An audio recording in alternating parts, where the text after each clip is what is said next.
What's up, guys? Back with another video. Today we're doing off-season free agent prediction reviews. I did a similar video in the past with just the Mets and Yankees, but this is going to be a ton of different free agents, 10 to be exact. I'm not saying I know where these guys are going, this is just my best guess at where they could be going or what teams need. So enough of my yapping, let's just get right into it. First off, we got JT Realmuto. I think a great fit for him would be the Yankees. I said this in my Yankees offseason prediction video. I know they have Austin Wells. He wasn't great last year. I think this would be a great experience for someone like Ben Rice and Austin Wells. JT is a veteran behind the plate, and he's still not a bad player. Sure, he's on the downward slope of his career, but bringing that veteran clubhouse presence is a huge thing for teams that want to win. JT could really teach Austin Wells and Ben Rice a lot about the catching position. Not to say they don't know how to catch, but having someone like him could really benefit them. It also never hurts to have an experienced hitter on your team. Like I said, best years are behind him, but he's still got some life in him. Kind of similar to Goldschmidt last year. Bring in JT, see what he's got, see if he could teach the young guys. Next up, we got Luis Arraez. Really an underrated bat in today's MLB. Sure, he's not going to slug, he's not going to hit a lot of home runs, but he's still a valuable hitter. I mean, let's be real, the guy led the National League in hits. There's still value in hits. I think a good fit for him would be the Angels. They've quietly had a really good offseason. It's really not talked about because they're sort of this dysfunctional dumpster fire.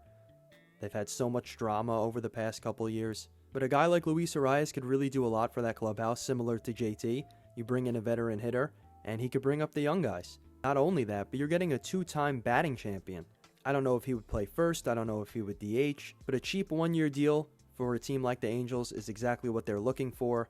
I think it adds another bat in that lineup for a team that's looking for bats in the lineup. So Luis Arraez to the Angels, book it. I think it's a money signing. Next up, we have a huge hitter in Bichette, the one that everyone's been waiting for. Where is he going to sign? Now, if you asked me in the beginning of the offseason, I would have said easily Blue Jays, he's going back. But now, I'm not too sure. It really seems that they're pivoting away from Bichette, whether it be the money or the years or whatever the case may be. The Blue Jays really don't seem like they want him back.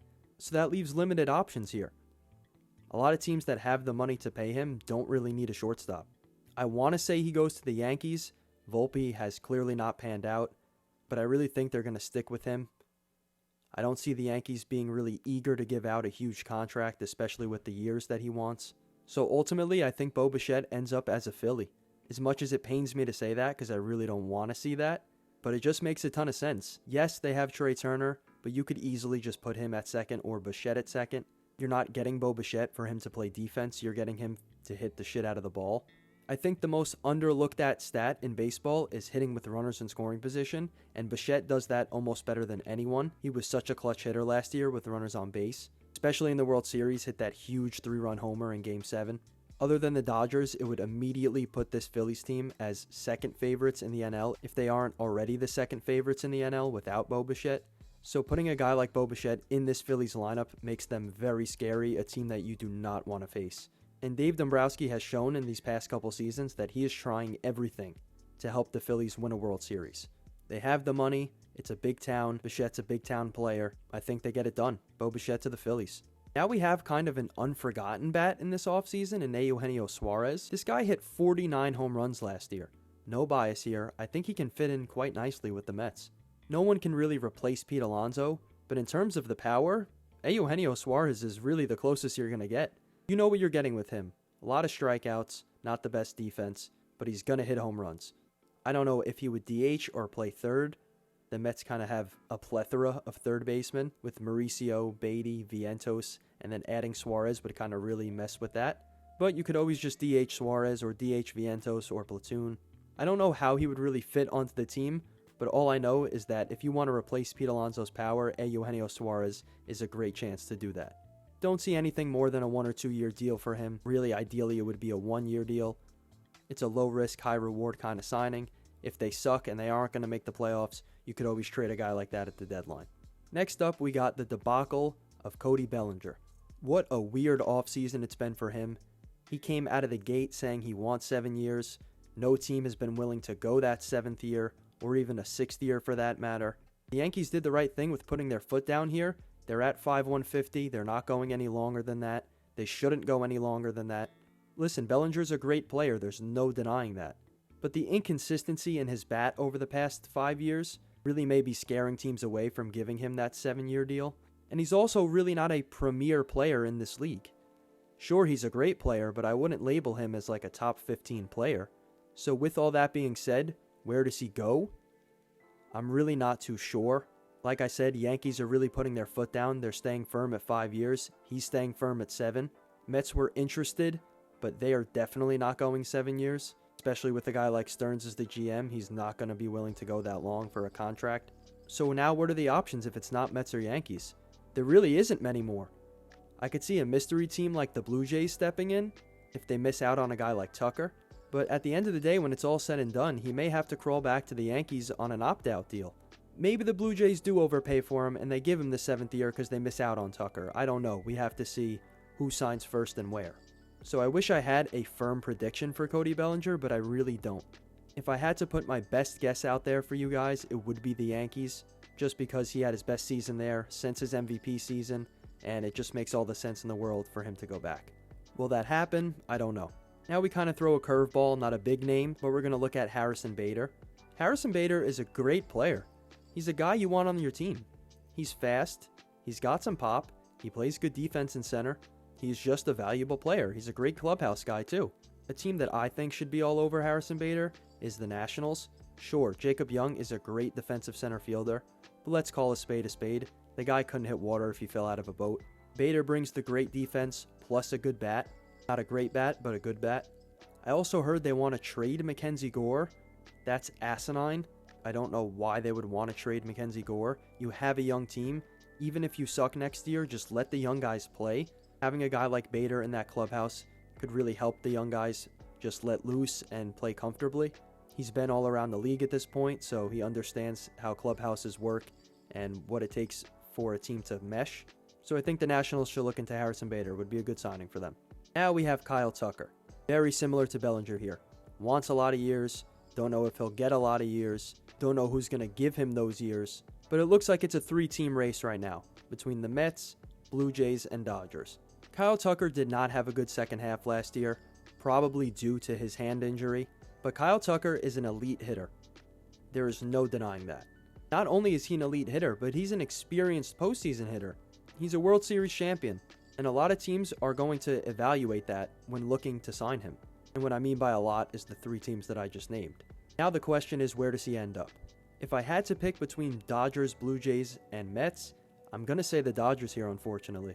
I know it's everyone's worst nightmare come true, how the rich get richer, but if no teams are going to give him that 7-year deal that he's looking for, or even 10, and his only options are those 4 or 5-year deals with opt-outs, why would you not pick the Dodgers?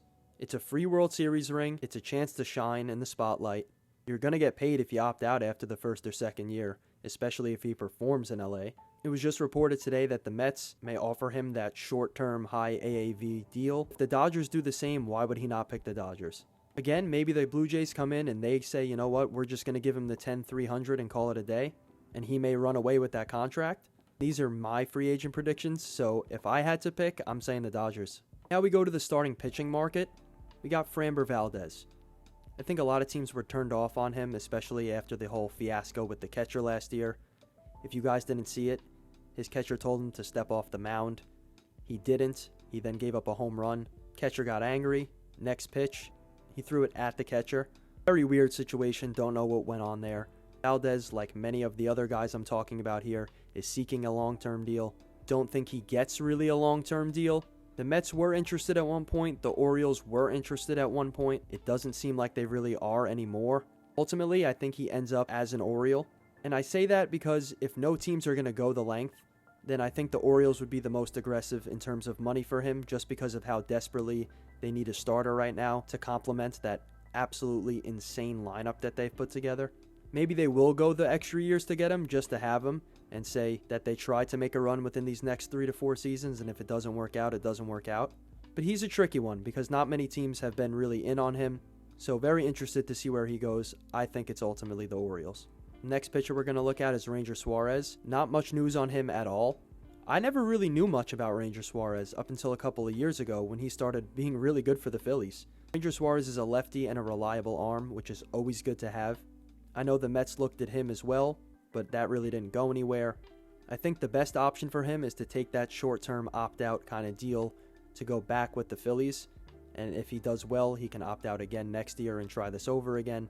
His market hasn't really been there, and he's comfortable in Philly. They've clearly done something with him there that has helped him in his career, and with Zack Wheeler out for who knows how long, I think they need a guy like him, especially with Nola on the decline a little bit. So if you have Sanchez, Suarez, and Nola, and get Wheeler back at some point, and then add Bichette, like I said, that Phillies team is going to be disgusting. So Ranger Suarez back to Philly. And last but not least, we have Zack Gallen. Zack Gallen has taken a step back the past 2 seasons. His fastball velo's down. He's really just not the same pitcher as he was when he first broke out into the league. This is the guy I see the Mets getting. Again, not much news on him at all. Like a lot of these guys, this offseason's been very quiet. But if the Mets were to sign a pitcher on the open market right now, I'd say Gallen more than anyone. Just because he's really not going to get a long-term deal.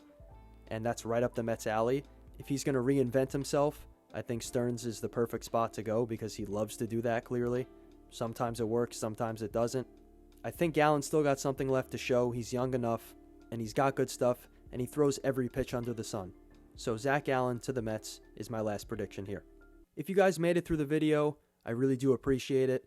Don't forget to like, share, and subscribe. It really means a lot for the growing of this channel. We're starting 2026 off strong. We're trying to pump out as many videos as we can. But thank you guys for the continued support.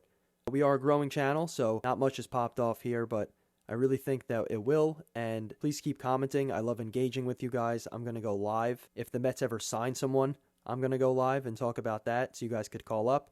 So again, thank you for watching, and we'll catch you on the next one.